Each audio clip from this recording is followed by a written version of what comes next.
Hey everyone, Aisha here. So today I want to talk about the topic, the best is yet to come and how to believe it. Because I know that when you experience an unplanned pregnancy and when you become a single mom, it can be hard to believe that the best days are ahead of you and that the best is yet to come. And so I remember there was one day, my kids were a little bit older at this point, but I remember being at a coffee shop and a mom friend of mine from Bible study walked in and started to talk to me. And she sat down at my table. And so we were just talking about some of the things that we were doing. We were talking about our new careers and what we had going on in our lives. And, I found myself getting in this position where I started to talk about the past. And so I told her, I said, you know what? I remember back when I was in corporate finance. I remember when I did this, and this. And then I found myself talking about my pre-childhood days. I found myself talking about my old career. I found myself talking about my old accolades. Because one of the things that I struggled with for a while was to be able to see that the best was yet to come, because I knew that what I had accomplished before, and I had been this person who really held on to those accomplishments and drew my identity from those accomplishments. And so it was kind of hard. I knew that I had moved on, right? But there was still a piece of me that was still tied to the past. And so I found myself saying, well, I remember being, this, and this at work. I remember working on these projects, and I could feel that excitement, welling up, yeah, poking my chest out a little bit, this is who I used to be. And I was just like, you know what? I paused and I stopped and I said, sometimes I struggle to believe that the best days were, and I said, for the longest time, I struggled with the belief that my best days were behind me. And then she paused and she looked at me and she said, you know what? Me too. And I realized that we had shifted in our conversation. We started to talk about our time and our high profile and high power careers, that we began subconsciously to minimize the work that we're doing now. We began to subconsciously to minimize what we're doing as moms. And I think that especially you're very vulnerable with this when you experience an unplanned pregnancy, when you become a single mom. Sometimes life can feel like before, and after. And depending on what type of career you had, depending on what type of accolades you had before, sometimes it can be tempting to feel like your best days are behind you, but they're not. Your best days are actually in front of you. And so the best is yet to come. And so we have to understand that motherhood is extremely rewarding. At the same time, it's a very big adjustment. We can't minimize the level of adjustments and the things that are changing and the things that you're going to have to navigate and balance and keep up in the air at all times. Sometimes it feels like you're in a juggling act at a circus because you have so much going on that you're juggling. And when you're in that juggle moment, when you're in that time, it can be easy to be like, you know what, I remember, especially when you don't feel like you're doing a good job at the juggling act, right? You can be like, you know what, I remember back then. I remember I used to be able to do this. I remember I used to be able to do that.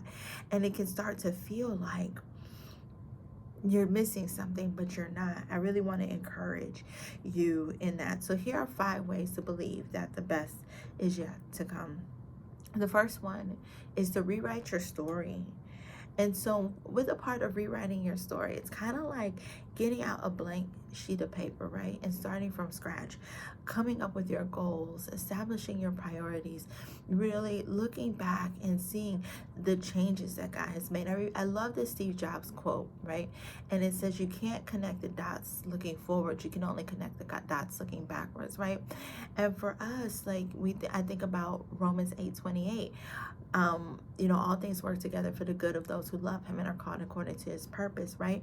And so when you become a single mom, when you experience an unplanned pregnancy, it's really important to be able to rewrite that story. One of the things that my life coach taught me that was very, very helpful for me was to take those pains and rewrite them and turn it into lessons. Because when you do that, you're not stuck in a place of bitterness, anger, and unforgiveness. Even if something wasn't good, you can still find the lesson in it. Even if it's as simple as, I don't want to go through this again. Here's the red flags that I might have ignored. Here's how I might not be in this situation again. That's still a lesson, right? And that's taking that all things, right, and finding out how to move forward from there. What did you learn? How did you grow? How did you become a better person? One of the examples I like to use is workplace bullying, right? And so in workplace bullying, it was horrible. I dealt with it for 2.5 years. But then when I sat back and think about what did I learn from it, number one, I learned how to advocate for myself, right? Because I didn't advocate for myself at first. And the reason why I went on for so long is because I didn't know that I needed to advocate for myself. One of the other things that I learned is I actually started my blog and wrote my first book during that time period. I learned that I could be an entrepreneur and have purpose and help people and encourage people, like a purpose-based entrepreneur. I really didn't know that was a thing.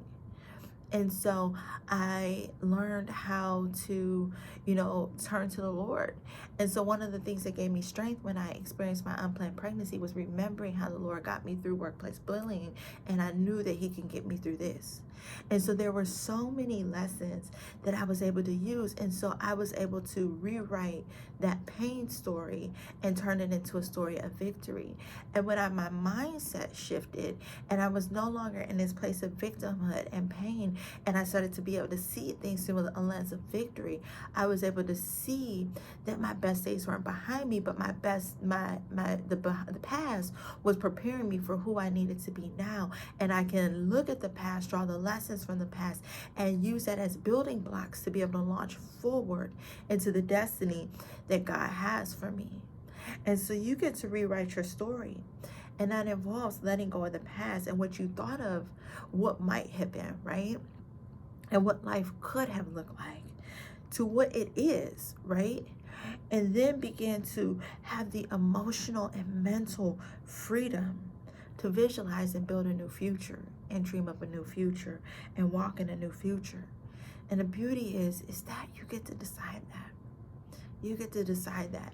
Of course, God has a purpose and plan for you, but by you letting go of the past, operating in forgiveness, and then drawing near to him, the Lord will reveal and start to guide you and direct your steps into what he has planned for you. And it's amazing, right? So you get to rewrite your story. The second one is set realistic goals. And so one of the things is, like, as you're beginning to map out your future, as you're looking at how to move forward, one of the keys is setting goals. I talk about this a lot in terms of finances, in terms of setting financial goals, right? And so when you're setting realistic goals, you need to set goals for finances, set goals for career, set goals for your household and your family, right? Set goals for your friendships, set goals for your physical and your mental health, your growth. Setting goals is important. And so setting realistic goals. And I'm not saying don't challenge yourself, don't stretch yourself, right? But when I say set realistic goals, I really talk a lot about the SMART goal setting method. Specific, measurable, actionable, relevant, and time bound, right? And so setting specific goals that you can really begin to visualize, right? And so you know where you're going. Measurable, things that you can measure, right? So if you have a physical fitness goal, how many times per week are you going to go to the gym? If you have a finance goal, how much are you going to save per month? How much are you going to invest per month? That type of the thing. Actionable. And this is where that realistic and relevant also is realistic and for SMART goal setting. But setting goals that are challenging, that push you, but yet are totally wild off base, where they cause you to be overwhelmed and quit.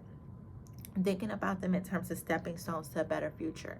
And so when I say this, I want to say this with caution, because the Lord can absolutely do exceedingly and abundantly more than we can ever think of. So we want to leave room for God to move.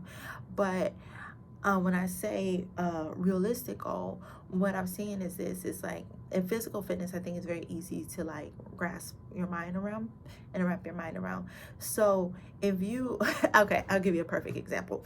I remember back when I was in grad school, I wasn't working out at all, but I decided to start doing 2-a-days. No, I think I had finished grad school, but whatever it was, I went from not working out at all to doing 2-a-days, working out, full workout twice a day, like afternoon and evening, morning and evening, whatever it was. All I know is I was doing 2-a-days.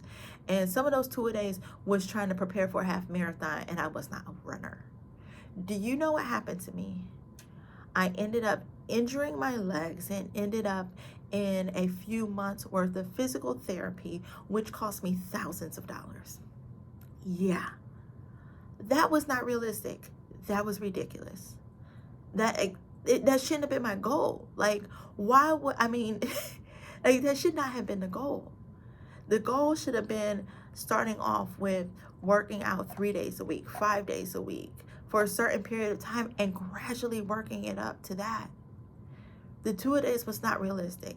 Jumping in and training for a half marathon and not following a plan where I ease into it, it didn't make any sense.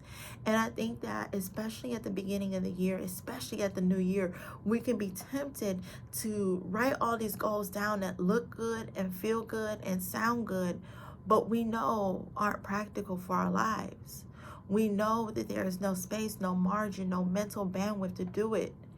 And so if you think about creating smaller goals that you can actually accomplish, give yourself some celebration and momentum and build some momentum, then you can end up growing up into the bigger goals, right? And leaving room for the Lord to be able to, do exceedingly abundantly more than you can ever think or imagine, right? And who knows the type of increase that you will have as you're following your plan and being a good, faithful steward to these goals, right? And so hopefully that makes sense. And so the third thing is to develop a budget. And so developing a budget can provide a sense of control and reduce financial stress, which can help single moms have reduced anxiety and increase confidence to be able to move forward and start working on the best is yet to come. And so one of the things that I teach when I teach my finance workshops is the link between financial stress and financial anxiety on your health. And so when you're struggling financially, when you have no idea where your money is going, when you have no idea how you're going to pay your next bills or what's going to happen financially, that is very draining. It's very stressful. It makes it hard to be creative. It makes it hard to have grace and patience. And it makes it hard to have a longer term mindset instead of a shorter term mindset about what you need to take care of now in order to keep the lights on, right? And I've been there. And so this is why I'm saying this. And so, but when you have a budget, it can begin to demystify your finances. It can begin to make things clear. It can be able to reveal and shine lights on areas of opportunity, areas where you need to cut back, and areas where you need to put in some work. And so it can show you where you might need to cut some expenses, but it can also show you where you need to increase your income. And as you're working through that, you can say, you know what? My finances, I do my budget, and I realize I need to make an extra $200 a month. Okay, so how can I do this, right? And then you can begin to start to think, okay, I can do it this way. And then as you're saying how you can close those gaps or manage your money or build an excess or say, you know what, I want to be able to pay off debt faster. And in order to do this, I can do maybe an extra $100 a month or extra $200 a month. So how am I going to get this $200 a month? So your brain begins to shift from survival mode. It begins to spark your creativity because now you don't have any questions. You know what it is. And then you can begin to move forward. And that provides a lot of empowerment. It provides a lot of control. It provides a lot of power. And that in allowing you to be able to move forward because it helps you. You can begin to see things that you're spending money on that don't bring you joy or don't help you in any way, shape, or form. And you start to wonder, well, why am I spending that? I've shared this story before. I remember I sat down and did my budget and realized I was spending $120 a month in Chick-fil-A. And I started to ask myself some questions. does this bring me value? Or what else can I do? And if I multiply 120 for a year, I'm gonna let me see, 120 times 12, I should have known this, $1,440 is going to Chick-fil-A every week worth $1,440 to me. Or can I put this in something else, right? Can I put this towards a Disney vacation? Can I put this towards repaying my debt? Can I put this towards building a savings? Can I put this in terms of an investment where it can make me more money? You can be more forward thinking with what you want to do in life. And when you begin to be more forward thinking, you're not thinking about what you lost, you're not thinking about who's behind you, you're not thinking about what the father of your child did, you're not thinking about what your friends did, you're not thinking about who wasn't there for you, you weren't thinking about what the life that you thought you were going to have, right? You're beginning now to focus on the future. And because you're building concrete action steps, you're beginning to visualize and see that it's possible. Because so many of us stay stuck because we don't believe that it's possible. But when you start moving forward, you start to gain the confidence to know that it's possible and that the best is yet to come. The fourth thing is to reframe opportunities. And so when you focus, reframing opportunities helps you to focus on the potential for growth and helps to avoid the fear of the unknown. And the reason why this is important is because if you feel broken, sometimes an opportunity can feel overwhelming. It can feel too much. Or sometimes if you experience a setback, that setback isn't always a setback. Sometimes it's actually a set up towards a better future. For me, when I took a step back after I got out of workplace bullying, I realized that workplace bullying and leaving my job that I had been in for a number of years was not a setback. It felt like a setback. It felt like a step back, but it was really a launching pad into allowing me to do something else. And so sometimes we need to reframe what appears to be a step back or a setback to be able to find the opportunities in it. And sometimes I was listening to a pastor talk about a poverty spirit and poverty mindset. And what he said was that sometimes people with a poverty mindset can, and I'm paraphrasing this, they can have an amazing job presented to them, a job that God wants for them, but they can't see past where they are now, what they have now, and they're so gripped with fear that they can't move forward. They can't accept an opportunity because deep down, they don't think they deserve it, and they can't see themselves having more, right? And that's a dangerous place to be. So examine your mindset to see if your mindset is, or if this fear is shutting down opportunities and you're not walking in them because you don't think you're worthy, or because of fear of the unknown. So reframe those opportunities to be able to help you to move forward, because when you begin to walk in the God-given opportunities, when you begin to walk through the doors that God has opened for you, it begins to allow you to move forward, right? And the more you're moving forward, the less you're looking at the past. And I encourage you to watch this video that I recorded. I think it was last week, I think it was last week or maybe the week before, I don't remember, but it was about reframing what you think you lost, right? Because I don't know about you, but when I experienced my unplanned pregnancy, I was so focused on what I lost. I was so focused on the career trajectory that I thought that I lost. I was so focused on the entrepreneurial journey that began to look different, that it was hard for me to see the opportunity and the newness of where God was taking me. And so I had to reframe that loss discussion to say, it wasn't that I lost this, I'm gaining this, and it's being replaced with something so much better than I can ever imagine. And number 5 is explore new things without the pressure. And so when I say explore new things without the pressure, I mean create new adventures and memories with your family, right? It doesn't have to be perfect. Like, you can do new things. One of the things that I like to do is be able to try new things with my kids, and it's so fun. And I learned this back when they were like toddlers. And so I remember we were at a park one day, and we just saw these like butterflies flying by. And I mean, I've seen butterflies before. Yeah, they're pretty. But my kids had this childlike awe to it. They were like, wow, wow, it's flying. The wings are pretty. Look at that go, right?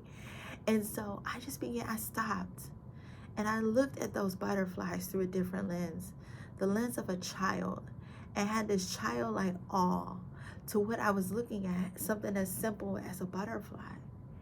And it taught me that it's okay to do things that you've done before, but now do them with your children, right? It's okay to have this childlike wonder about you, right? I've had snowball fights with my sisters growing up, but then having a snowball fight with my kids is fun. Building snowmen with my kids, right? Just looking at butterflies, walking through a park, or getting ice cream. Something as simple as that.